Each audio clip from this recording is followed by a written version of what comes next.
Perfeito. Então, estamos gravando. Então, hoje é 1º de outubro.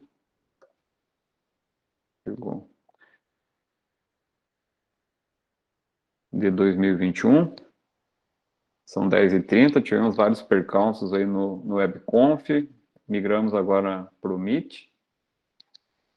E vamos dar aqui continuidade à aula, então.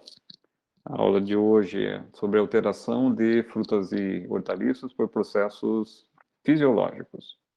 Então, eu havia mencionado que não basta ter uma excelente produção de frutas e hortaliças a campo e depois, né, não ter um tratamento pós-colheita adequado.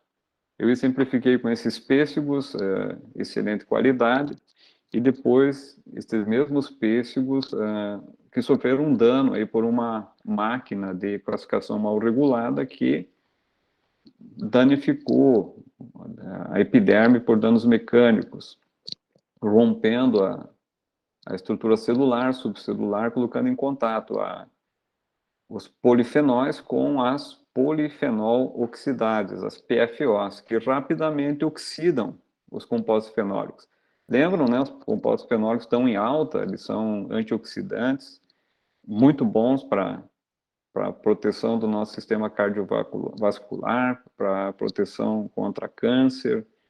Os antioxidantes são muito importantes na nossa dieta. E justamente porque eles se oxidam.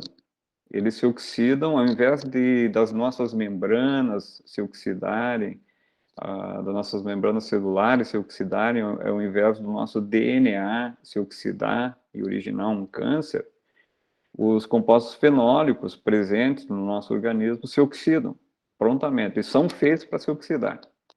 Então, os radicais livres, que são naturalmente formados no nosso metabolismo, são oxidantes, né, causam dano celular, eles são neutralizados pelos compostos fenólicos. E aqui na fruta não é diferente, ela sofreu um dano mecânico, os compostos fenólicos sofreram uma oxidação, só que provocada pela polifenol, por esse conjunto, né, são polifenóis oxidados presentes nas frutas e hortaliças.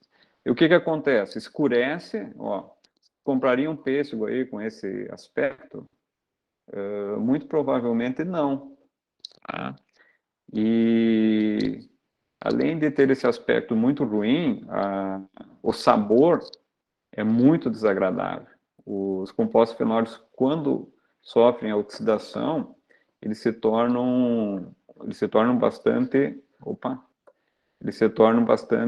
amargos. E aí tudo isso aí vira lixo, né? Aí nós perdemos oportunidades. Então, os princípios do manejo pós-colheita de frutos e hortaliças. Primeiro, manutenção da qualidade do produto. Ou seja, nós não podemos, né, depois de ter o produto ali com excelente qualidade, foi feita a fertilização do solo, foi feita todo o manejo do pomar, todo o manejo da horta, né, tratamentos fitossanitários, irrigação, colheita, você dá o luxo de perder esse produto. Segundo princípio, obtenção de produto com valor agregado. Isso aí, valor agregado, primeiro, significa vocês conseguirem colocar isso no mercado ou na mesa do consumidor em perfeitas condições. Isso é agregar valor. Existem muitas formas de fazer isso. Uma delas é a cadeia de frio. Em regra, fruta e hortaliça requer cadeia de frio, desde a produção até o consumo. Mas há outros mecanismos, né? A própria classificação por tamanho, né, por aparência, contribui na agregação de valor. E geração de oportunidades de mercado. Então, quanto mais vocês trabalharem esse produto para atender ao interesse do consumidor, mais geração de oportunidades haverão. Vocês precisarão adquirir embalagens especiais, vai movimentar toda a indústria de embalagem. vocês precisarão cadeia de frio, movimenta toda a estrutura que mexe com isso, e acaba movimentando toda a economia, em benefício do consumidor. Então, o inverso, né? As inadequações da pós-colheita de frutos e hortaliças. Nós vamos ter perdas de produto, né? Degradação da qualidade, perdas fisiológicas, custos elevados e lucros reduzidos, perdas de oportunidade de mercado, reduzida competitividade. Bom, processos chaves durante a vida pós-colheita. Aqui é aquilo que eu falei no início. Nós vamos revisar um pouquinho alguns conceitos que vocês foram aí aprendendo ao longo do curso de agronomia. Respiração, transpiração, produção de etileno, processos de maturação. Então, aqui a famosa equação da respiração. Então, eu gostaria de simplificar um pouquinho aqui para vocês. Vocês conseguem visualizar o mouse aí? O pointer do mouse? Sim. Tá. Então, aqui nós temos a C6H12O6, nada mais é do que a glicose. Então, relembrando, o amido, ele é formado por amilose e amilopectina. É assim que a planta armazena energia. Então, ela capta energia solar, luz, e utiliza essa energia na síntese do amido. Então, primeiro ela liga duas moléculas de glicose, forma maltose, e depois vai ligando uma molécula de maltose a outra para formar o amido. Ou seja, no amido tem muita energia química armazenada. E essa energia veio do sol, da luz. Quando a célula precisa de energia, ela começa a quebrar o amido, até glicose. Né? E na etapa seguinte, ela começa a quebrar a própria glicose, porque na molécula de glicose, que também foi sintetizada na planta pela fotossíntese, ela vai precisar de oxigênio para oxidar, para queimar a glicose. E aqui aparece o ADP, que também é uma molécula capaz de armazenar energia, quando na forma de ATP. E aqui tem o fosfato inorgânico. Então, no outro lado da equação, o produto dessa reação que acontece lá no ciclo de Krebs, lá, né, essa queima, nós vamos ter produção de gás carbônico, 264 gramas, 6 mol aqui de gás carbônico. Lembrem que 1 mol é 6,02 vezes 10 na potência 23 de qualquer coisa, né? Então, aqui um número astronômico, né? Multiplicado por 6 de moléculas de CO2, por isso que isso aqui dá 264 gramas. Então, vai produzir CO2, vai produzir água e vai produzir bastante caloria. 673 quilocalorias. Vocês lembram o que é uma quilocaloria? Um conceito mais prático. É a energia necessária para elevar a temperatura de 1 quilo de água, 1 quilograma de água, de 14,5 graus centígrados para 15,5 graus centígrados. Então, essa energia que vocês precisam para essa elevação de temperatura é 1 quilocaloria. O que é uma caloria? É a energia que vocês precisam para elevar a temperatura de 1 grama de água de 14,5 graus centígrados para 15, graus centígrados. Então, uma definição mais prática, né, de caloria, energia. E formou aqui 38 ATP, adenosina trifosfato. Lembrem que o ATP é uma bateria, uma pilha ali de energia prontamente disponibilizável quando nossas células precisam dessa energia, quando as células da planta precisam dessa energia. Então vamos lá. Então a respiração é um processo oxidativo através do qual as células vivas utilizam suas reservas metabólicas como fonte de carbono para a síntese de novos compostos com produção de energia.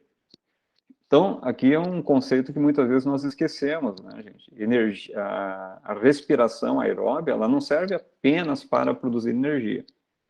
Ela serve também para a síntese de novos compostos. Vocês lembrem que as plantas, a soja, o milho, trigo, centeio, cevada, repolho, tomate, fazem fotossíntese e, e são formados também por proteínas, por lipídios, por fibra.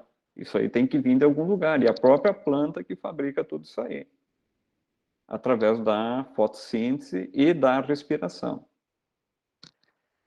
Bom, então a respiração ocorre em 3 etapas. A primeira, hidrólise de polissacarídeos de reserva, então, principalmente o amido, né, com produção de açúcares simples, glicose, maltose, frutose. A oxidação dos açúcares simples a ácido pirúvico. Vocês ainda lembram disso? O ácido pirúvico, aquele que chega ali até a porta do ciclo de Krebs. E transformação aeróbica do ácido pirúvico em outros ácidos orgânicos com liberação de gás carbônico, água e energia, lá no ciclo de Krebs, ou também chamado dos ácidos tricarboxílicos, TCA. Então, lá no ciclo de Krebs, várias moléculas, vários esqueletos vão sendo formados que são destinados para a síntese de aminoácidos, que vão originar as proteínas, síntese de bases nitrogenadas lá para formar o DNA, o RNA, estruturas carbonadas para formar os pigmentos das plantas, as antocianinas, os carotenos, estruturas carbonadas para formar os hormônios da planta, as citocinas e as auxinas e assim por diante. Bom, já que nós falamos em fotossíntese, falamos em respiração aeróbia, a gente precisa também relembrar um pouquinho da composição da atmosfera. Nós, agrônomos, precisamos ter sempre em mente a composição da atmosfera. Bom, veja, o que mais tem aqui na atmosfera é nitrogênio. Então, aqui nós temos 78% de nitrogênio. Então, o ar que nós respiramos, que vai para o nosso pulmão, é fundamentalmente nitrogênio, que é um gás inerte. Ele tem uma grande importância. Nós podemos respirar oxigênio puro, né? Quando nós somos hospitalizados, ou estamos aí com algum problema de saúde, muitas vezes nós recebemos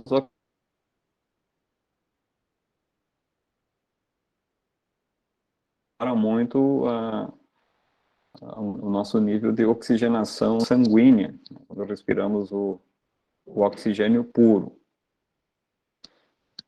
Mas é bom lembrar que se nossa atmosfera fosse feita de oxigênio puro, o primeiro cidadão aí que acendesse um fósforo explodiria o planeta, né? Então é bom que a gente tenha essa mistura. O nitrogênio não é um gás inflamável, enquanto que o oxigênio é um gás altamente inflamável. Mas nesta proporção aqui, ó, 78% nitrogênio, 21% de oxigênio, faz com que o nosso gás não seja, o nosso ar não seja prontamente inflamável.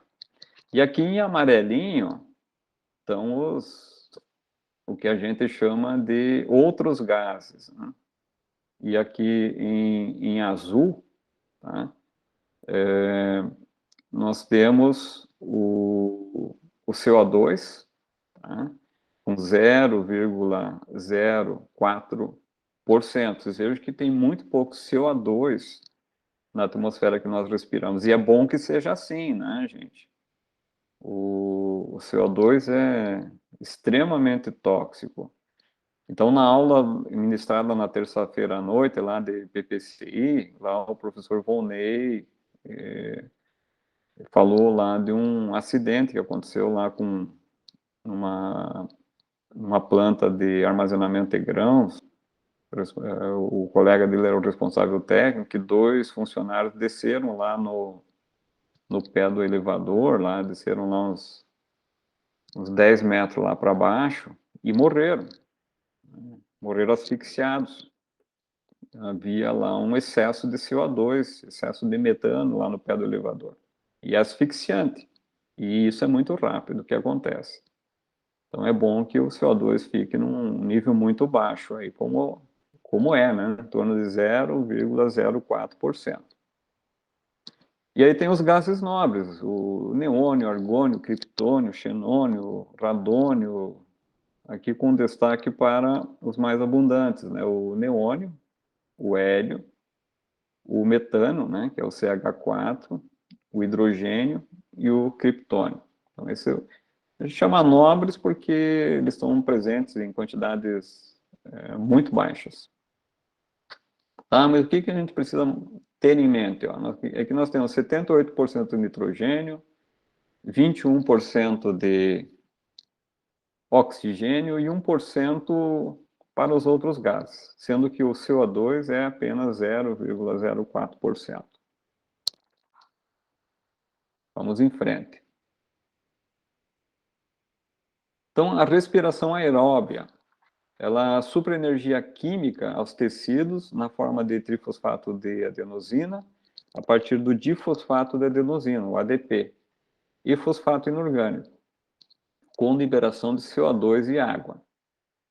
Uma parte da energia gerada na respiração dos produtos vegetais após a colheita é perdida na forma de calor. Isso daqui é muito importante, tá? Na sequência vocês vão entender por quê. Isso é conhecido como calor vital, tá? E o restante é retido pelas células na forma química para ser utilizado nos processos vitais. Então, eu não sei se alguém já teve a oportunidade de entrar em um depósito de bananas. Essa é uma lembrança que eu tenho da minha infância. O meu pai tinha uma propriedade rural e final de semana sempre era lá. E no caminho a gente Isso. passava por um, pois é, a gente passava por um depósito de bananas bem pequenininho, assim, bem rústico, à beira lá da BR-116, e comprava um cacho de banana. Então eu entrava naquele depósito e eu lembro que era escuro lá dentro e quente, mesmo no inverno, lá era muito quente. E eu olhava na volta e não tinha fogo, não tinha aquecedor, não tinha nada. E era quente, era gostoso lá dentro, que era quentinho. Lá fora tinha uma geada, né? E lá dentro quentinho. Eu ficava intrigado, mas da onde vem esse calor? Precisei cursar agronomia para descobrir de onde vinha todo aquele calor, né? É da própria fruta, da própria banana. Então o ambiente lá dentro de ficava bastante saturado de CO2, é até perigoso ficar lá dentro. Tá? Bastante saturado de etileno, que é o hormônio da maturação. É importante que seja lá no escuro, o etileno ele degrada se exposto à luz. E, e com muita produção de calor vital, porque aquela banana está respirando.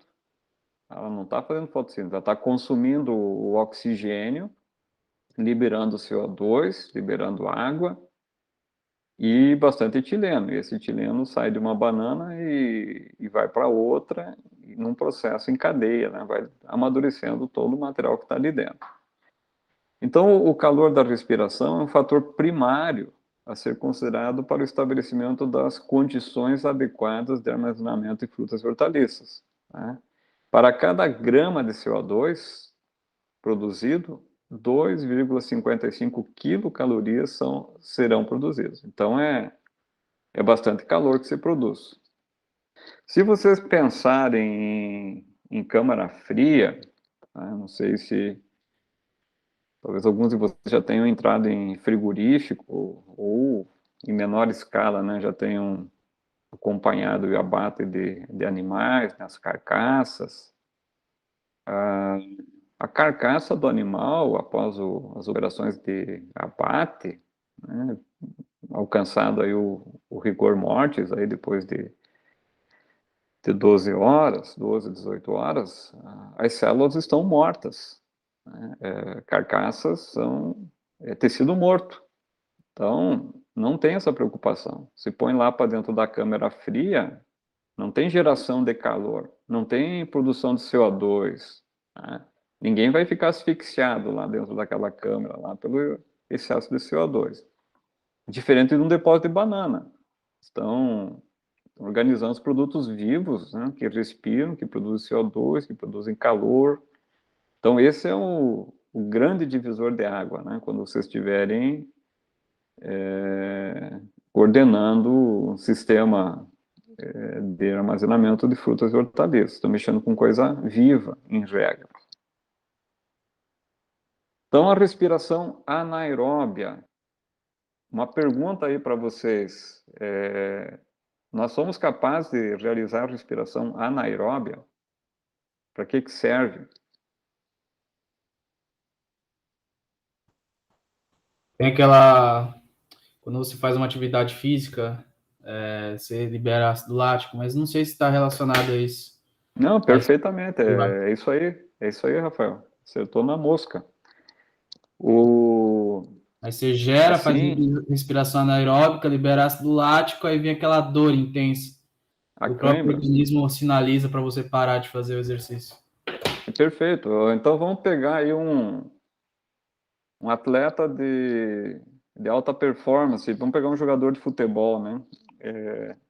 Os caras têm uma massa muscular super desenvolvida. E o técnico precisa estar atento, né? Antes de largar esse jogador em campo, ele já precisa preparar esse jogador.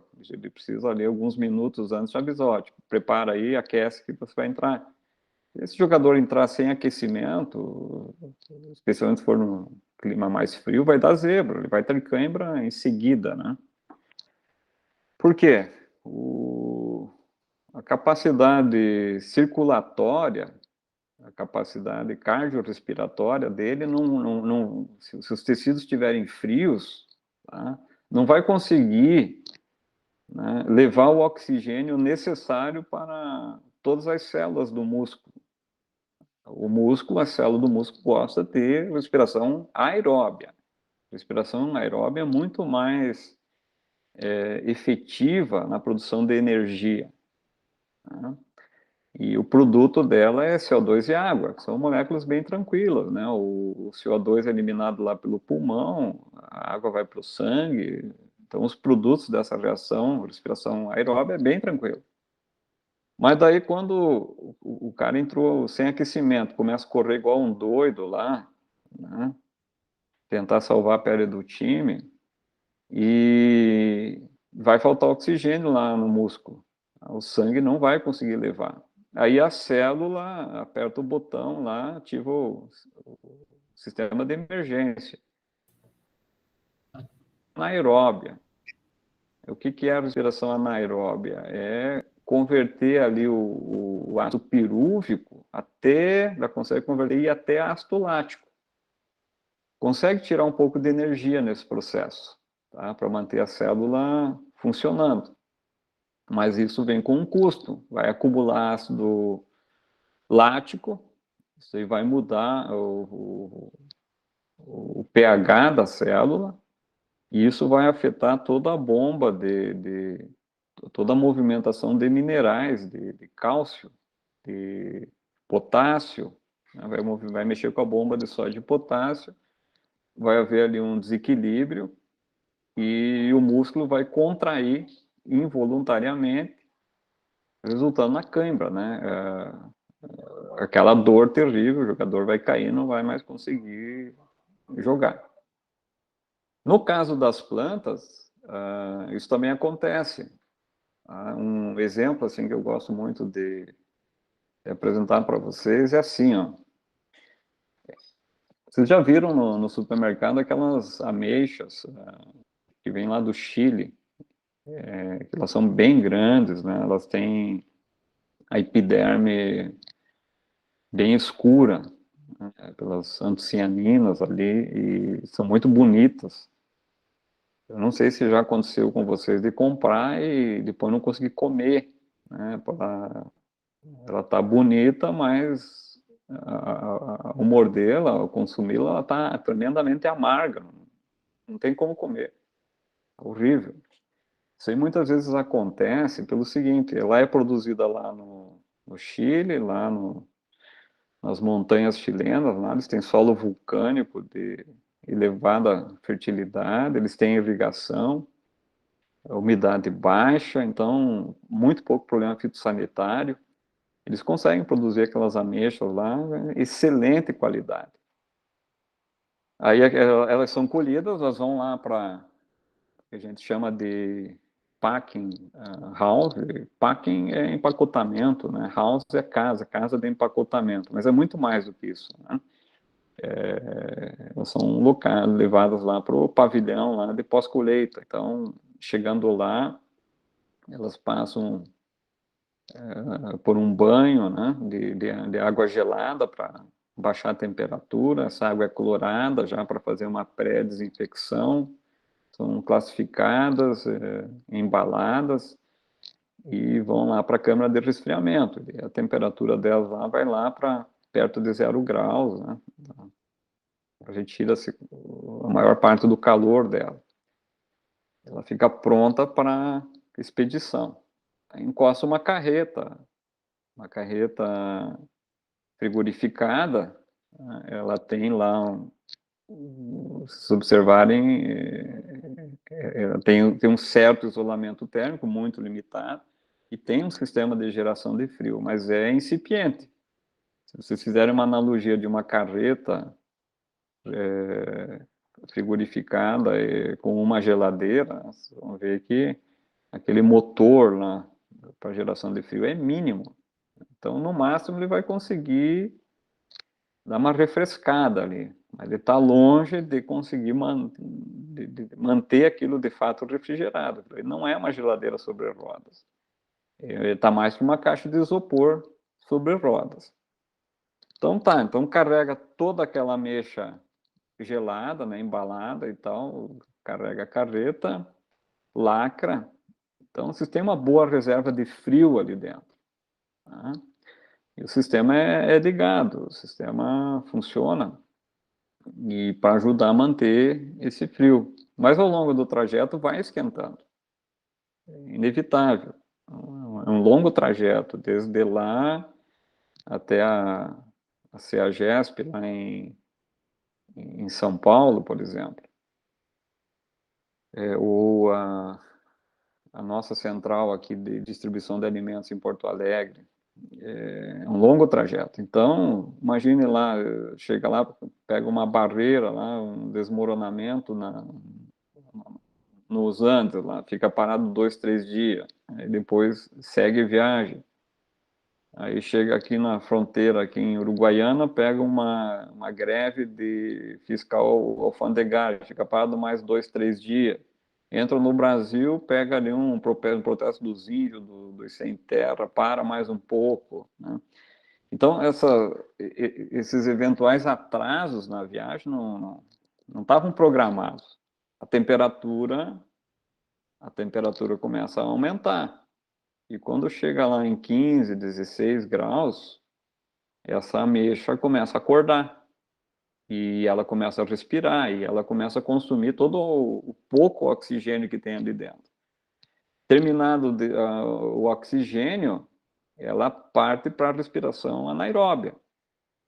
Ela vai começar a converter ali ácido pirúvico em gás carbônico e acetaldeído. E pode chegar até etanol. O acetaldeído é um aldeído, como o próprio nome diz, é extremamente amargo. Um exemplo é uma noz rancificada, uma castanha rancificada, um amendoim rancificado. Ele tem acetaldeído na composição, e aquele negócio ali pega na língua ali, não tem o que tire, né? Realmente amarga a boca. Então, é o que vai acontecer. Essa ameixa entra em respiração anaeróbica e ela vai se tornar extremamente amarga. Se for por pouco tempo, tá? Se logo chegar no destino e voltar a uma condição de aerobiose, de presença de oxigênio, ela recicla esse acetaldeído, esse etanol, fica normal de novo. Mas se isso for por muito tempo, a célula morre. E o acetaldeído e o etanol vão ficar lá e não vai ter quem coma essa fruta aí. Tá? Então, sob reduzida concentração de oxigênio, ocorre respiração anaeróbia. A gente chama também de fermentação.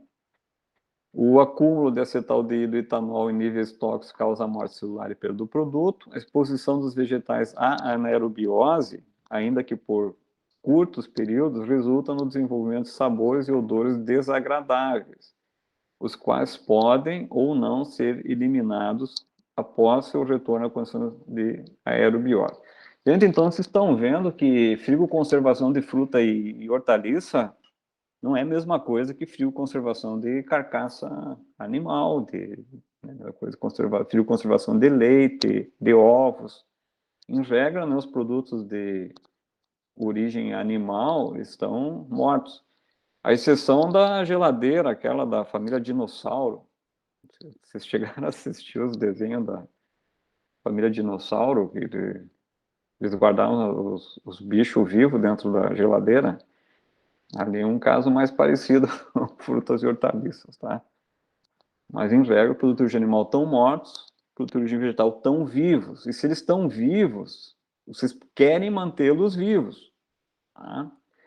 Então, vamos pegar aqui maçã. Há pouco tempo, nós concluímos um projeto que eu tinha em parceria com a Embrapa, aqui de Pelotas, com um armazenamento de maçã em atmosfera dinâmica. Gente, a maçã é a prima rica, né? Então, desenvolveu muito, muito a tecnologia pós-colheita para a maçã. Para vocês terem uma ideia da sofisticação, ali na Embrapa tem ali um sistema de microcâmeras, né, para estudar a atmosfera dinâmica. Então, as maçãs são colocadas dentro dessas microcâmeras. A gente precisa de várias microcâmeras para ter as repetições, né, experimental. E algumas dessas maçãs dentro da microcâmera, elas são monitoradas, tá? Através de um espectrofotômetro. Esse espectrofotômetro ele fica fazendo a leitura no comprimento de onda da clorofila. Vocês sabem que ali a maçã, ainda que ela esteja ali vermelha, né, expondo ali os compostos coloridos da epiderme, ali expondo as antocianinas, ali também tem clorofila, só que elas estão mascaradas ali pelo pigmento vermelho. E a gente sabe que se descobriu que a clorofila é um excelente indicador de estresse celular. Se começar a oxidar a clorofila começar a ser degradada, oxidada, significa que a célula está em sofrimento, a célula está em estresse. Então, através desse sistema, essa leitora fica ali focando na epiderme da maçã. Se ela começar a perceber que está caindo o nível de clorofila, ela automaticamente ajusta os níveis de gases. Porque na atmosfera dinâmica, o que a gente faz? A gente mantém o oxigênio muito baixo, tá? E eleva o CO2 para trazer a célula para uma condição de latência. A gente quer que aquela célula fique parada, mas a gente não quer que ela morra. Então, quando se detecta que a célula está em risco de morrer, automaticamente o sistema diminui um pouquinho a taxa de CO2 e aumenta um pouquinho a taxa de oxigênio até recuperar as leituras de clorofila. Isso é feito já comercialmente. Tá? A atmosfera dinâmica para armazenamento de maçã é uma realidade no mundo, né? É feito comercialmente isso. Então vamos em frente. Respiração, né? Então, os fatores internos que afetam a respiração.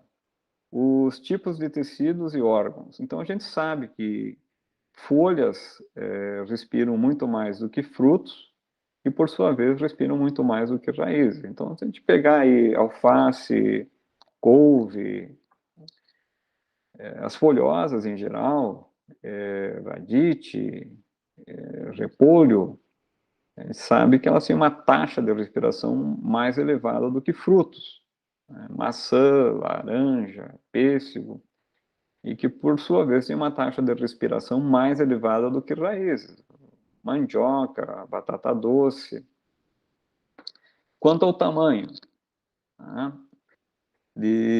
Quanto maior for o tamanho, menor será a taxa respiratória.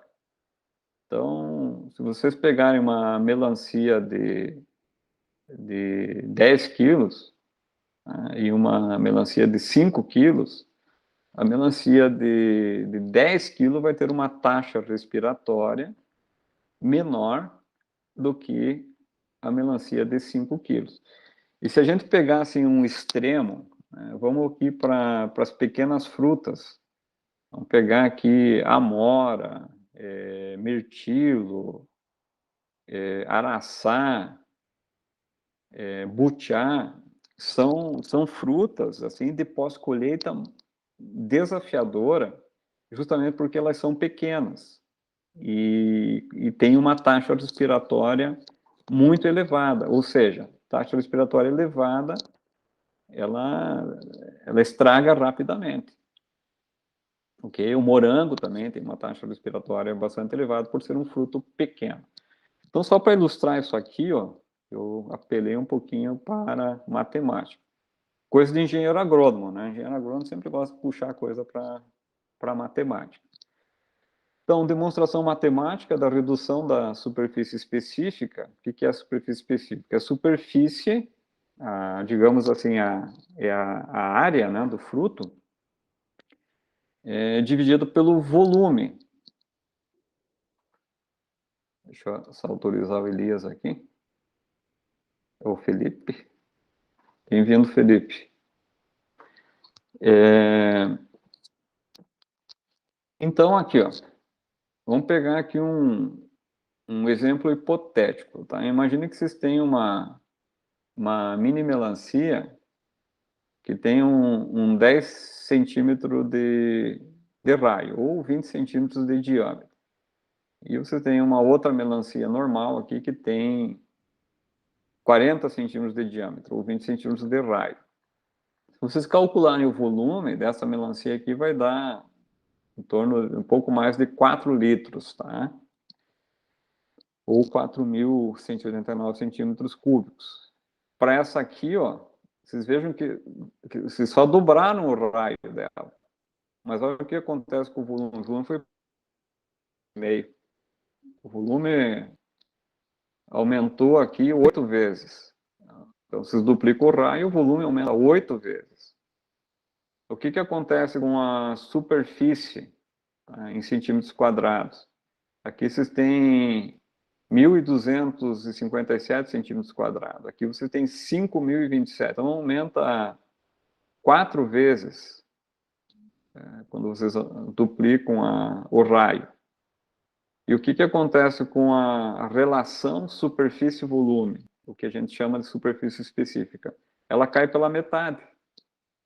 Tá? Então, vocês vejam que a fruta maior, no caso a melancia maior, que tem o dobro do raio, ela consequentemente terá a metade da superfície específica.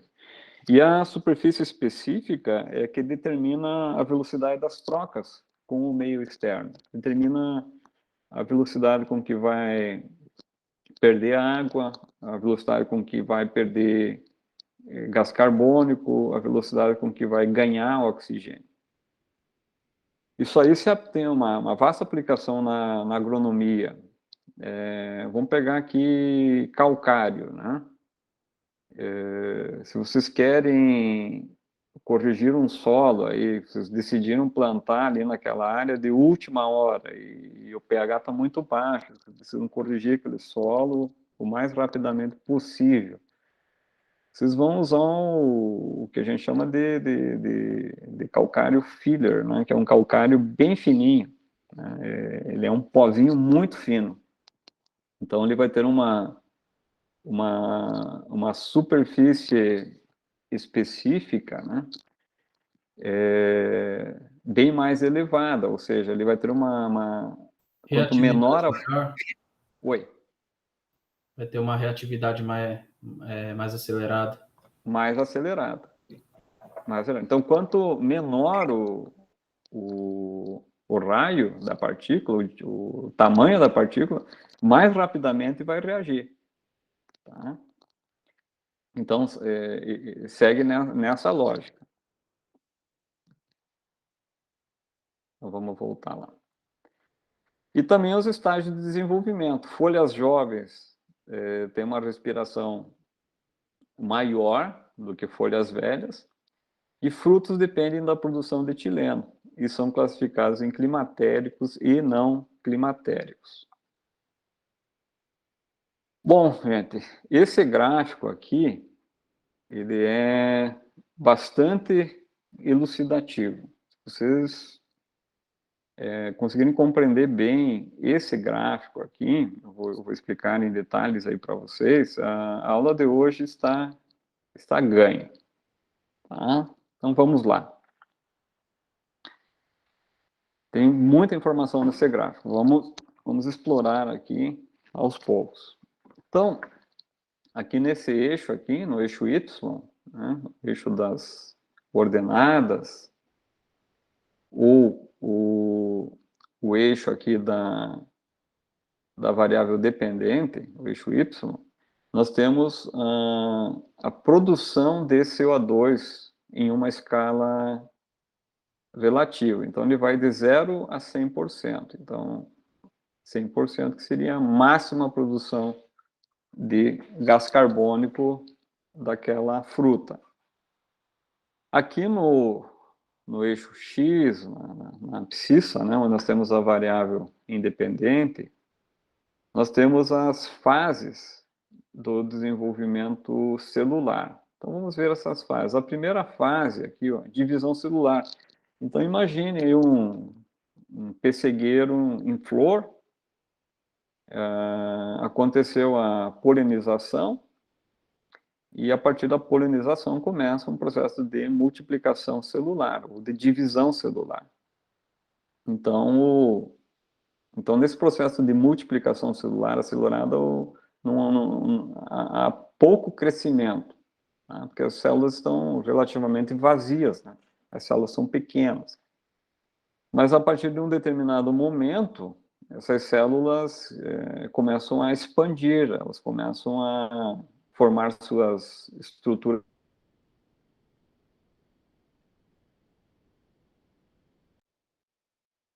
celulares, açúcares, lipídios, e vai expandindo a célula. E aí tem uma reprodução, o fruto começa a desenvolver, o fruto começa a formar, começa a crescer. Nós temos crescimento celular. Está a curva, né, de crescimento do fruto. Ele vai até um determinado ponto e estabiliza. Tá? Não cresce mais. E aqui, ó, aqui em cima nós temos esta seta aqui, horizontal, indicando a maturação. Então, lá pela metade da expansão em tamanho do fruto, começa um processo de maturação. Tá? O que é esse processo de maturação? Um amaciamento do fruto. Então, entram em ação algumas enzimas, como pectinesterase, a pectina metilesterase, que começam a quebrar a pectina. A pectina é uma espécie de cimento, né, que fica lá entre uma célula e outra, lá na lamela média, né, ajudando a estruturar. Então, começa a haver uma ruptura dessa estrutura. E o fruto vai amaciando. O amido da célula começa a ser quebrado para formar açúcares simples, ou seja, o fruto vai se tornando adocicado. Ácidos orgânicos que contribuem para o sabor do fruto vão sendo formados. Então, começa a formar lá ácido cítrico, no caso das frutas cítricas, né? Laranja, limão, abacaxi. Começa a formar ácido tartárico lá, no caso da uva. E ácido málico lá no caso da maçã. E esse processo vai avançando. E aqui no final do processo de maturação, né, aqui no final, vamos dizer assim, a gente pode dividir isso daqui em 4 etapas, lá no quarto final do processo de maturação, quando o fruto já atingiu o seu tamanho, começa o que a gente chama de maturação sensorial.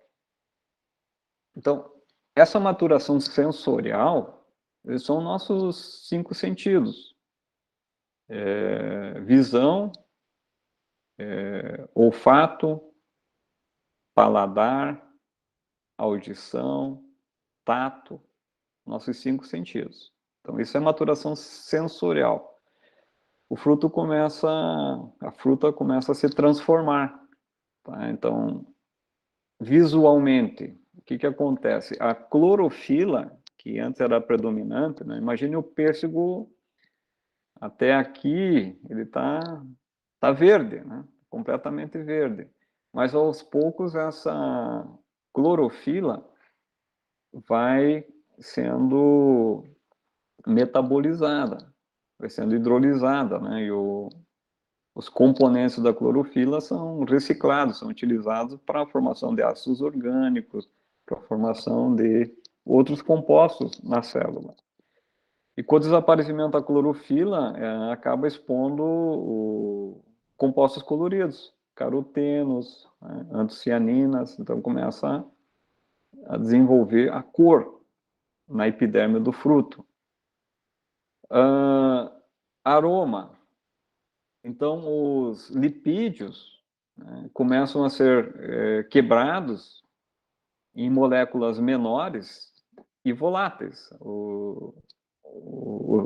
e vão sendo eliminados ali por estruturas celulares, em forma de terpenos. Então, terpenos são moléculas bem pequenas, aromáticas. Então, nós vamos começar a sentir ali o cheiro a pêssego maduro. O barulho, né?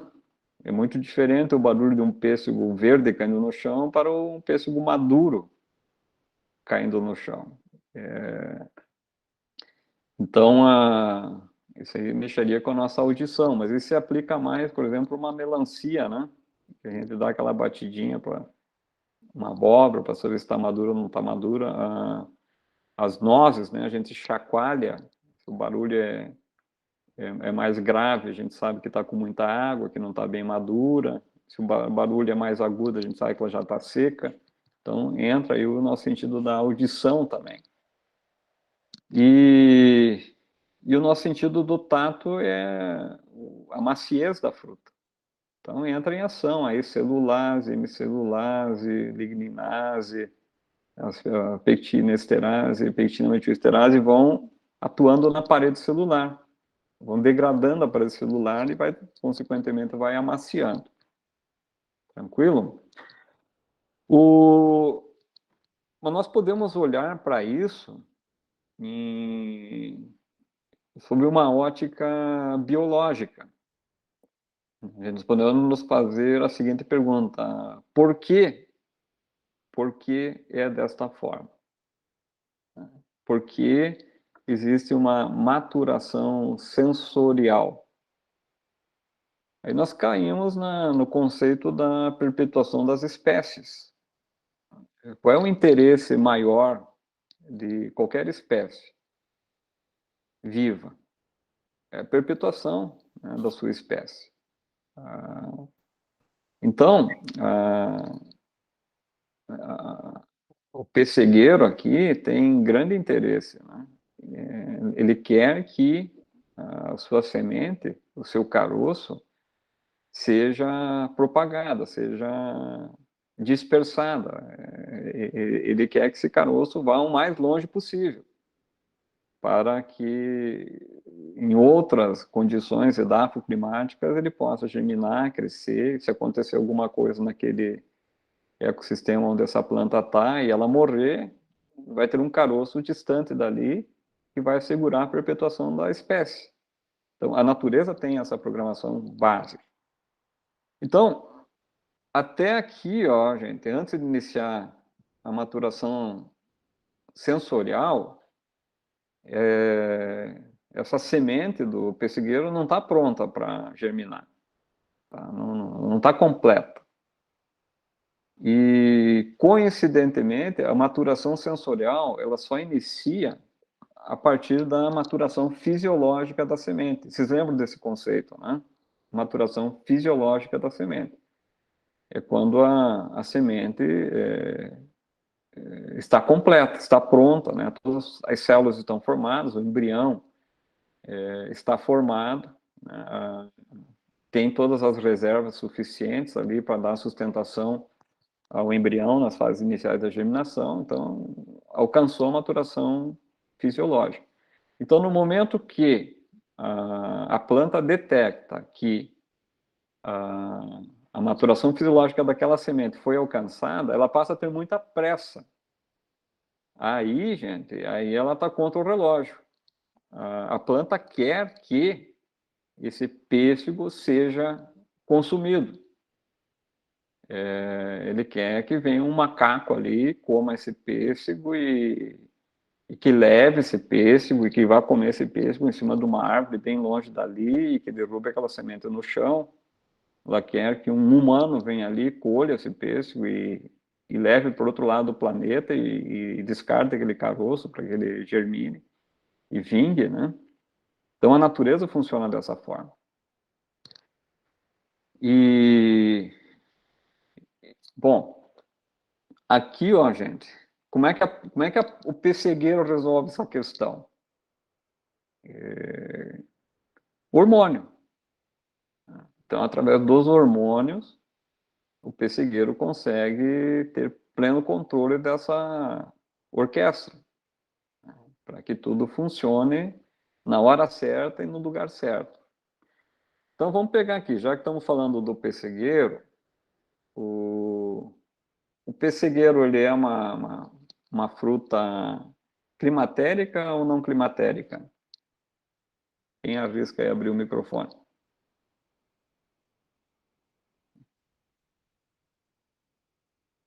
Fica o chato. Pêssego é climatérico, professor. Climatérico, eu concordo. É climatérico. Então, gente, o pêssego, obrigado. O pêssego climatérico aqui, ó a curva aqui, ó. Então, aqui no início, lá, logo que começou a multiplicação celular, logo após a polinização, ele está a milhão, né? Produzindo muito gás carbônico.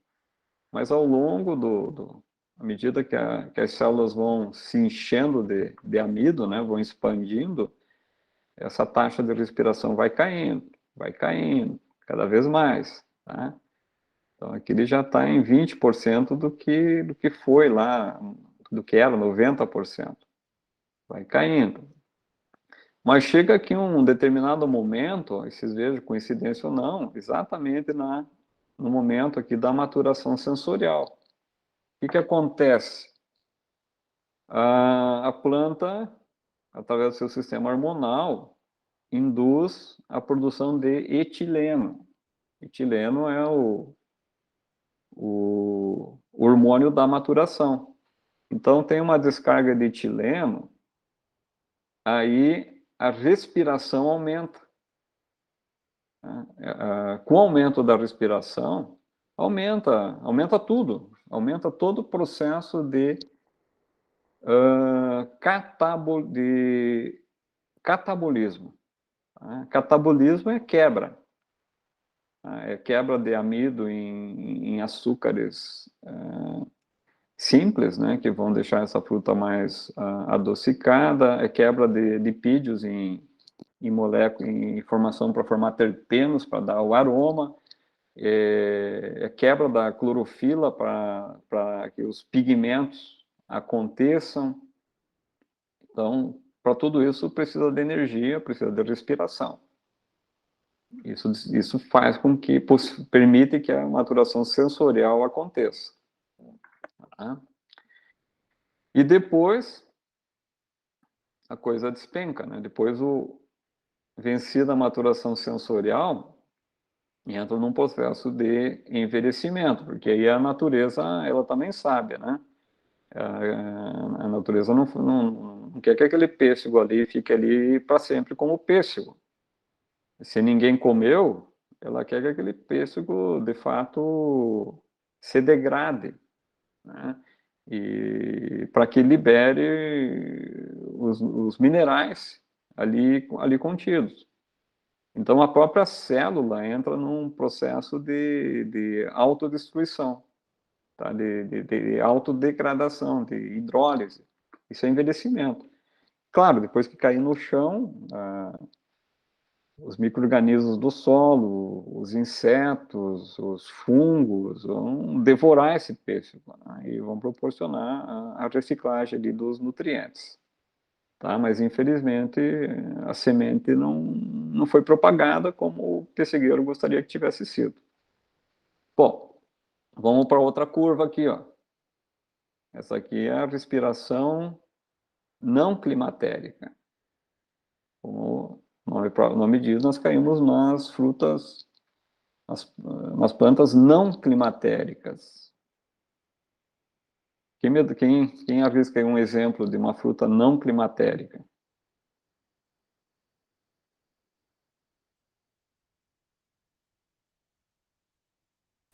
Os citros? Os citros. Ótimo, Felipe. Então, laranja, limão, próprio abacaxi, né? São frutas cítricas, são todas frutas não climatéricas. O morango também é uma fruta não climatérica. Então, o que que acontece, ó? Ele não tem o que a gente chama da respiração climatérica ou do pico climatérico. Então, também, primeira coisa que vocês observam, ele lá no seu máximo de respiração, lá no início, não é bem menor do que uma planta climatérica. Então, ele já respira menos. A taxa respiratória do fruto não climatérico sempre é menor. Tá? E ele não tem essa disparada aqui, ó, de maturação sensorial.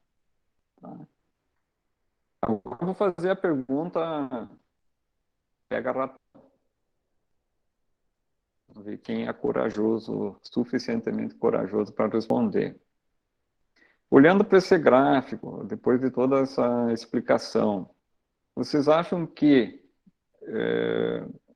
após colheita de fruto, vamos pegar mais alguns exemplos de frutas climatéricas, ó.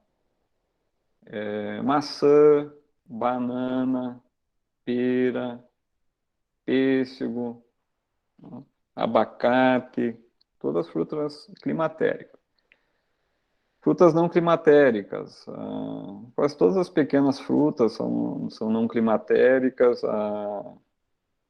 as cítricas, O mamão é climatérico, né, professor? o mamão é climatérico, o abacaxi é O não figo não climatérico. é climatérico. Oi? O figo não é climatérico, né? O figo, agora você me apertou. Fiquei em dúvida. Vai aparecer Vou uma olhar no Google. tabelinha. Eu acho que ele é climatérico. Eu joguei no Google agora e falou que não é. Não é? Então Não, tá, vai aparecer a tabelinha ali mas não agora, não sei, não. esqueci. Não sei se está errado. E... Mas a pergunta é a seguinte: ah, o que que é mais fácil, a pós-colheita de fruto climatérico ou não climatérico? Não climatérico. Pois é, É o que eu acho. aí que tá o pega-ratão, Rafael. E se vocês conseguirem entender bem isso aqui hoje, nós ganhamos a aula, gente. Vamos pegar o morango aqui, que é típico aqui da nossa região. Vocês acham que pós-colheita de morango é tranquila? O problema disso é que no caso, se tu colher o morango um pouco antes dele estar pronto, tu vai acabar perdendo, porque ele não vai amadurecer, né? Isso, eu acho que você foi direto ao ponto aí, Felipe, direto ao ponto. Esse é o problema, Colher no esse é o ponto problema. exato de maturação. Já Exatamente. o climatério, a banana, a gente colhe praticamente verde, totalmente verde. E aí depois Isso. tu amadurece, né? Ah, eu queria judiar um pouco de vocês, aí você já estragou tudo, Felipe. Ah, professor, foi mal. Aqui, ó, gente, é bem isso aí que o Felipe falou, ó. Os frutos climatéricos, ó, o... vocês já podem colher aqui, ó, antes da maturação sensorial. Tá? Vocês podem colher aqui e levar para casa. Tá? Podem colocar o abacate verde ali na fruteira, o mamão verde, a banana verde, a maçã verde. Verde aqui, né, gente? Ela tem que ter, a maturação fisiológica tem que ter sido completada, tá? Tem que ter alcançado o tamanho, tá? Mas ele não dá para comer ainda, tá? Ele está amargo, a epiderme geralmente está verde, né? O caqui, né? Larga ali na fruteira. E tranquilo, deixa ali. Vai passar ali alguns dias, algumas semanas, vai chegar aqui, vocês vão poder comer. Os não climatéricos é complicado. Se vocês escolherem aqui, ó, o não climatérico, já era. Não vai amadurecer. Tá? Se você escolher uma laranja antes da maturação sensorial, ela vai continuar sem açúcar, com baixa acidez. Vai ser aquela laranja xoxa, tá? Que ninguém quer comer. Limão, mesma coisa. E todo morango, mesma coisa. Aí eu lembrei de uma coisa bem interessante. A casca da laranja, a casca, só a casca, ela tem comportamento climatérico, ainda que a fruta, como um todo, seja não climatérica, mas a casca tem comportamento climatérico. Pegar uma laranja com a casca verde e pegar a laranja aqui, ó, antes da maturação sensorial, tá? Ela já alcançou o tamanho e tal, a casca está verde aqui. Tá? Por que que a casca está verde? O pé de laranja, a laranjeira ela não quer que comam essa laranja porque a semente não está pronta. Então, não está na hora de comer. Então, a laranja verde, né, para ficar disfarçada, ficar camuflada ali no meio da folha, para ninguém enxergar. Ela não vai estar saborosa, ela vai estar prevalecendo a acidez, né, sem o açúcar. Aqui um outro parênteses, gente, o que deixa uma fruta gostosa é elevada acidez e elevado conteúdo de açúcar solúvel. Isso que faz com que uma fruta seja deliciosa. Se ela tiver muita acidez com pouco açúcar, é desagradável. Se ela tiver muito açúcar, pouca acidez, é desagradável também. Esse é um aspecto bem interessante. Mas, enfim, uh, então a casca da laranja, nesse ponto aqui, antes da maturação sensorial, mas já com a maturação fisiológica da semente completa, se vocês expuserem essa laranja ao etileno, Eles põem dentro de uma câmera e aplicam em etileno, a casca amadurece. A casca se tornará laranja, vai decompor a clorofila e vai expor aos carotenos. Aí já tem uma outra coisa que eu não posso esquecer de falar para vocês. Se vocês pegarem alface, repolho, couve, brócoli, tá? Essas coisas verdes da vida, colocarem numa câmara fria e aplicarem etileno. O etileno é um gás relativamente barato, a gente compra etileno. E aplicarem etileno, o que vai acontecer? Vai acontecer clorose. A clorose, vocês já aprenderam, acho que a maioria de vocês já aprenderam, que é nada mais do que a degradação da clorofila. Então vai degradar toda a clorofila. O etileno faz isso em folhosas. Ele promove a degradação rápida da clorofila. Então vai desaparecer a coloração verde e vai expor principalmente caroteno. Então o brócolis vai ficar todo amarelo. Tá? E ninguém vai comprar. O alface, mesma coisa, a couve, mesma coisa. Tá? Depois vou voltar a falar nisso aí, tem uma questão técnica importante. Então, você sabe que, infelizmente, no Brasil, nós temos uma raça aí, uma estirpe de brasileiro esperto. Vocês já ouviram falar da lei de Gerson?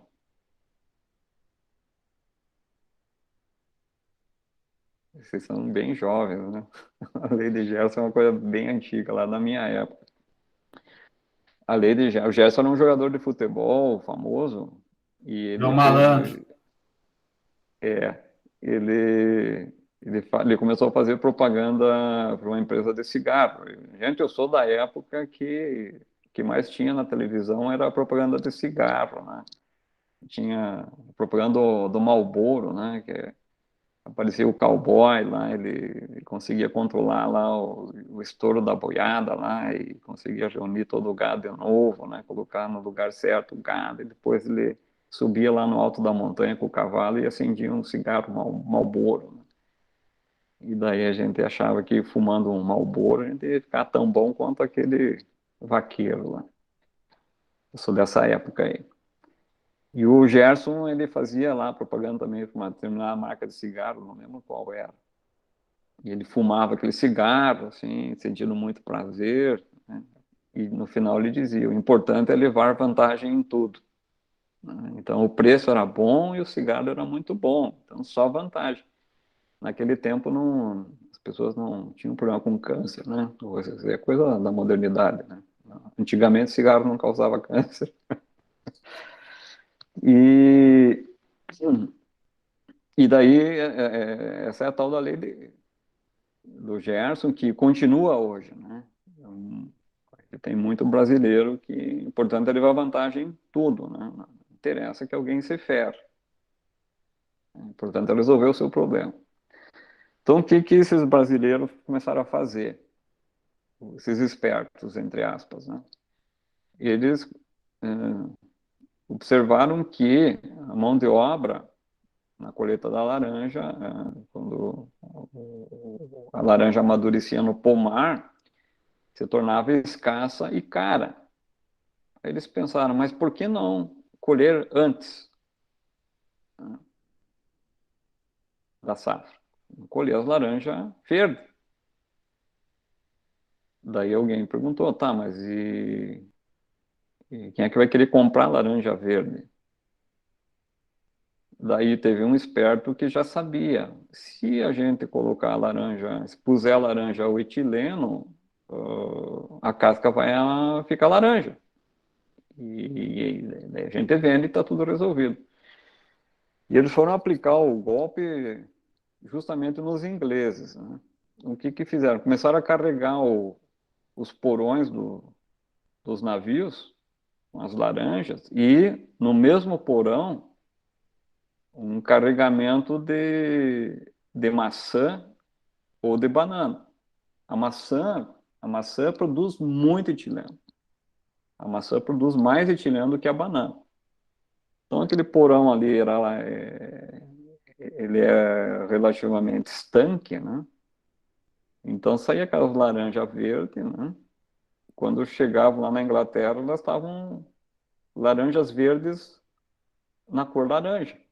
A fruta continuava verde, com pouco açúcar e com alta acidez. É possível de comer. Mas a casca estava laranja.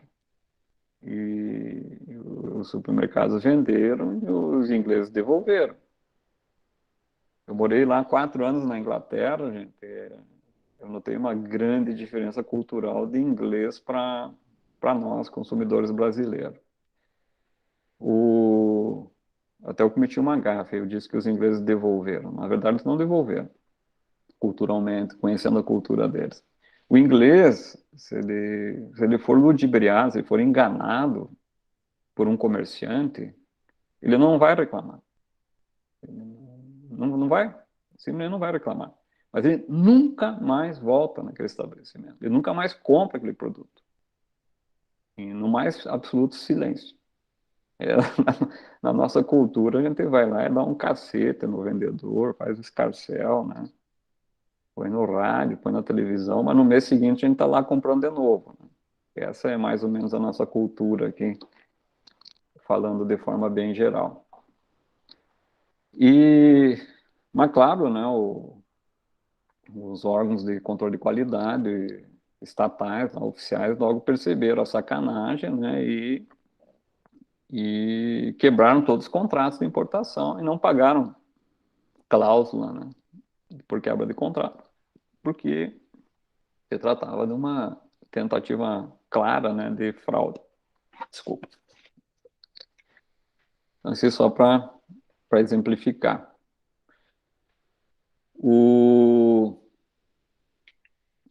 E uma outra coisa interessante também, a gente pode, no caso da laranja, você sabe que tem a famosa anastrefa, né? Anastrefa fratercula, anastrefa dissimilis, né? Que gostam muito da laranja. E elas fazem a postura na laranja, a fruta, quando ela está madura. Enquanto ela estiver com a epiderme verde, né, elas não fazem a postura. Então, hoje, se faz, né, tratamento hormonal para impedir, aí é o contrário, para impedir que a casca amadureça, para impedir que a casca se torne laranja, para que a mosca não faça a postura. Então, nesse caso, gente, é o contrário. A laranja, a fruta amadurece e a casca se mantém verde. Tá? Vocês já devem ter comprado laranja com a casca verde no supermercado e a polpa deliciosa, né? Perfeitamente adequada aí para o consumo. Então, eu estou falando bastante e não estou dando chance para vocês falar. Tudo bem até aqui? Então, pegando a ideia? Sim. Professor, qual é a vantagem do fruto não climatérico? Ele tem alguma vantagem, algum processo sobre o fruto climatérico? Você está falando em termos de pós-colheita? Não, nas outras. Não, Só por curiosidade mesmo.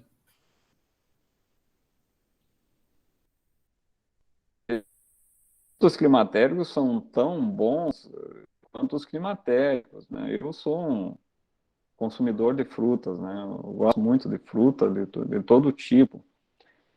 Ah,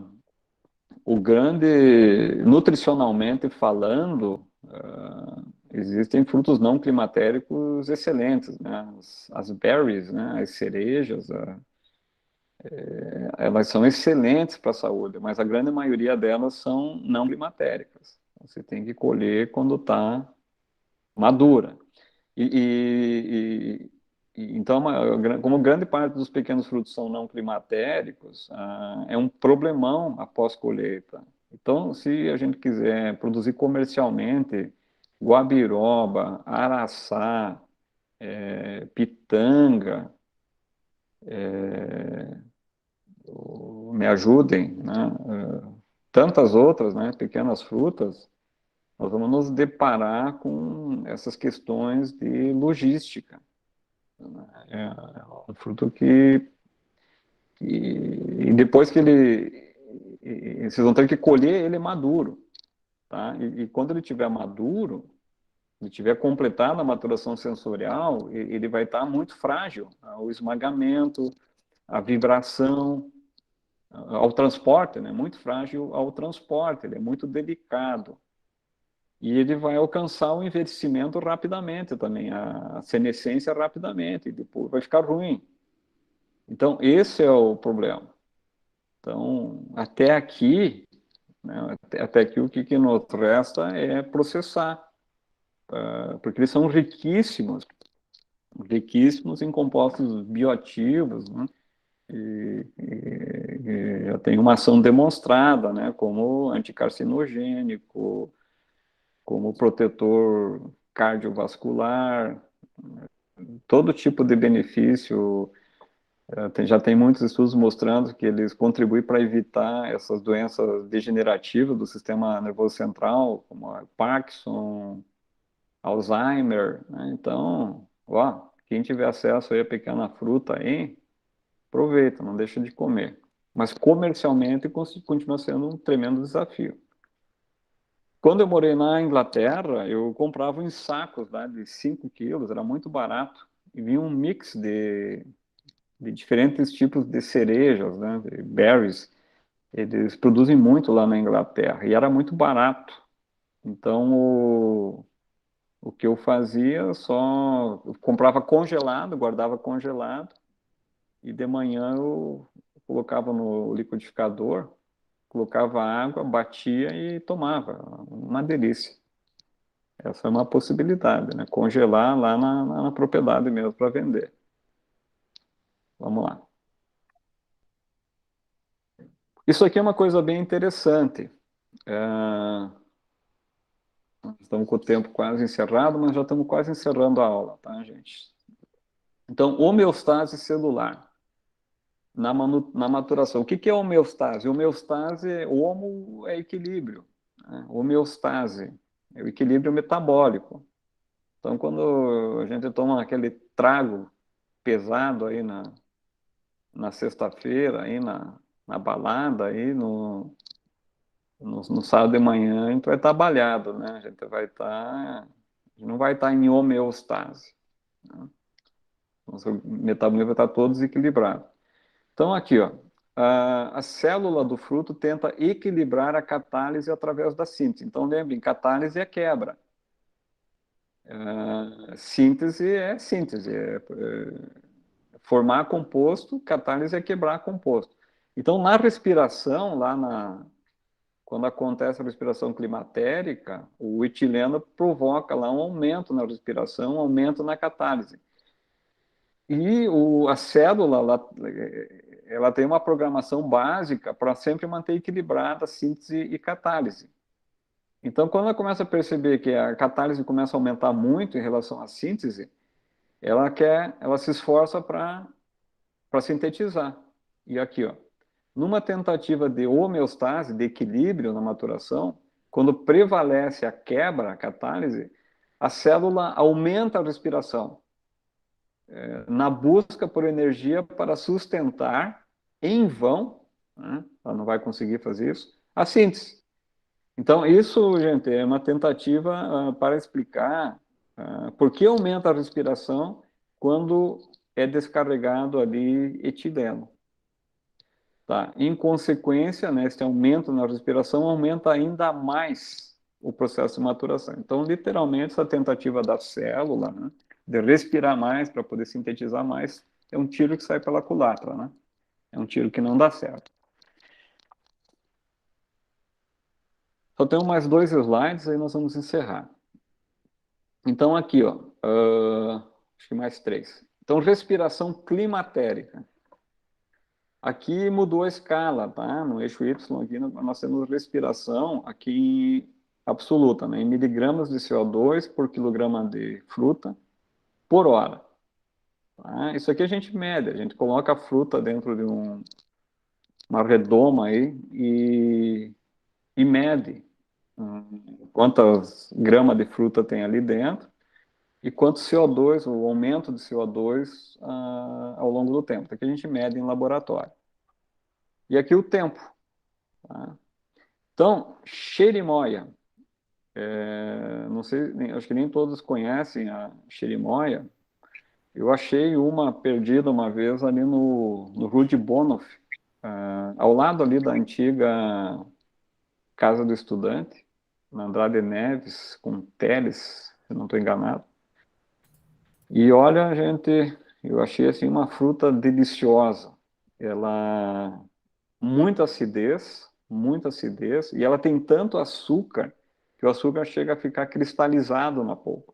Então a sensação, assim, ao consumir essa fruta é incrível. Eu cheguei à conclusão de que a Eva, ela seduziu o Adão com uma xerimoia, não foi com uma maçã. Então, olha aqui, ó, ela vai caindo aqui a respiração, ela começa lá em 60, vai caindo e daqui a pouco ela dá um salto, põe salto nisso, né? Ela vai lá para 160, na respiração Aonde é que tu climatérica. Eu essa acho que fruta aí, professor? ela vem lá da Colômbia, Colom. na, nas regiões de clima mais ameno. A Colômbia algumas regiões da Colômbia lá são fantásticas, né? Porque a temperatura sempre fica na faixa de 25 graus, lá 20, 25, o ano inteiro. Hum, legal, E eles nunca tinha produzem escutado falar, né? na chirimoia. Ela é da família da fruta-pão, do ariticum. Nunca mais vi ariticum. Uma fruta nativa aí das nossas matas aqui do sul. E aí tem a tuna. A tuna, quem é do Pampa aí, talvez já tenha provado, né, no Alegrete, Uruguaiana, ali aqueles lados, lá quando tem aluno de lá, alguns falam que já provaram. Então eu nunca provei.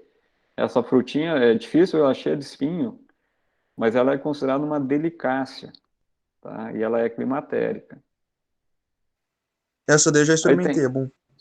é bom, né? É só É chato bom. de comer, né? Dá um trabalhão. É, cara, tem que tomar cuidado, mas é bem bom. Aí tem a manga, que também é climatérica. Eu tô com uma ali na fruteira ali amadurecendo, né? Também é uma fruta muito gostosa. E o tomate. O tomate, o bom comprador de tomate sabe, né? Quando vai comprar tomate, tem que comprar uns bem maduros, né? Para usar em seguida, uns medianamente maduros e uns verdes. Aí vão ter o tomate aí para a semana inteira. Também tem um pico climatérico aqui. Mas, gente, preste atenção aqui, ó, nessa escala de respiração absoluta. Ó, ela está indo de 0 a 180 para a respiração climatérica. Agora, no próximo slide, nós vamos pegar algumas frutas aí de respiração não climatérica. Tá aqui, ó. Olha o que aconteceu com a escala, ó. Foi no máximo a 30. Ou seja, um sexto, né? Um sexto, 6 vezes menos. E aí que a gente se engana, né? A gente olha essa respiração lá do climatérico, aquela respiração violenta, né? A gente acha que a pós-colheita é uma encrenca, quando comparada com o não climatérico. Só que a gente esquece esse detalhe, que o climatérico a gente pode colher antes da maturação sensorial. O não climatérico a gente só pode colher ao final da maturação sensorial. Então aqui nós temos como exemplo aqui o morango, vocês verem que só vai morro abaixo, não tem pico, né? A uva, eu estava esquecendo da uva, né? Para exemplificar, a uva é um problemão, né? Vocês podem colher só quando ela estiver bem madura. E como é que transporta a uva sem esmagar? É um baita problema. As cerejas, em geral, são não climatéricas, e o limão. Então, esse aqui é o nosso último slide, né? Só para exemplificar. Não está aparecendo o figo aí. eu vou ter que colocar o figo. Mas se o colega encontrou aí que é não climatérico, eu acho que é não climatérico mesmo. Então, os climatéricos aqui, ó. Abacate, ameixa, banana. Banana da terra, eu conheci banana da terra quando eu morei lá no Mato Grosso. Lá eu morei 1 ano no Mato Grosso, trabalhando lá no Aquelas bananas fazenda. cheias de semente, professor. Aquelas bananas Oi? não modificadas geneticamente. Aquela banana que não foi modificada pelo homem, não foi geneticamente modificada. Ela é bem silvestre mesmo. Ela é da Aquela região, na cheia de Cuiabá. semente. Ah, mas é muito Se a ruim, gente professor. for... Não, Eu mas não não dá para gostei. comer. Ah, não, Em Zê. Rafael, tem o pulo do gato aí. Ela não dá para comer crua. Tá? Sim. Ela é um bananão, ela tem chega a ter uns 25 centímetros de comprimento, ela tem uma seção assim meio triangular, ela é bem grande. E a gente encontra lá no mercado público, lá em Cuiabá, eles vendem, e a gente fatia e frita, como se fosse fazer batata frita, e é uma Aí é delícia. bom. Nos bares lá de Cuiabá, lá quando tá 40 graus lá, a gente vai tomar uma cerveja, o garçom pergunta, a gente quer a mandioquinha frita, e a mandioquinha deles é uma delícia, eles têm uma mandioca que é amarela. Mandioquinha frita, banana da terra frita ou batatinha frita. Pode ir pela banana da terra frita que vocês não vão se arrepender. Com peixe, os peixes lá da bacia amazônica, lá, eles fazem umas Putz, farofas com essa banana da terra, que é uma loucura. tá louco. Deve ser bom mesmo, hein? Goiaba, maçã, manga, mamão, melão, tomate, papaya, pêssego, né? Todos climatéricos. E não climatéricos, abacaxi, azeitona, né? Que agora começa o desenvolvimento aqui na nossa região. Comprei um azeite de oliva aí.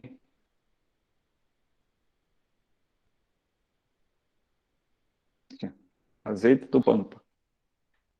Berinjela, cacau, caju, carambola, laranja, limão, melancia, morango, pomelo, uva. Essa nossa abóbora aí, o kabuchá também é não climatérico, né? A gente tem que estar maduro aí para colher, senão não vai dar uma abóbora gostosa. Meus caríssimos, E são o chá também, né, professor? Ele 11h58. não é climatérico, né?